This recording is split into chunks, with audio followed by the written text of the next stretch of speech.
আসসালামু আলাইকুম। সকালে শুক্রবারের দিন আলহামদুলিল্লাহ আল্লাহ পাক আমরারে সুস্থভাবে ভালোভাবে আল্লাহ তুলছেন।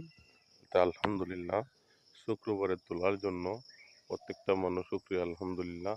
শুক্রবারে এমন একটা দিন পবিত্র দিন, সবার আগে যে জুম্মাত যাবে, সবার পরে যে আসবে তার একটা উট কুরবানি দিলে যে সব এই সব বা কমপক্ষে ১২ রাকাত নামাজ পড়বেন।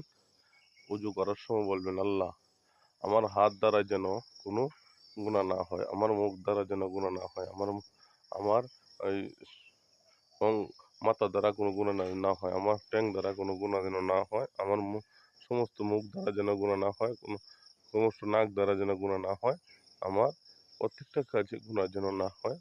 আল্লাহর কাছে বলবেন, চোখের পানি ছাড়বেন আর বলবেন, আল্লাহ তুমি আমাকে মৃত্যু দিলে শুক্রবারে দিও, আর আল্লাহকে লাইলাতুল শবে কদরের দিন দিও, নাহলে রোজার মধ্যে মৃত্যু দিও। কেন? এই দিনে মৃত্যু দিলে আল্লাহ পাক জীবনের গুনাহ মাফ করে দেয়।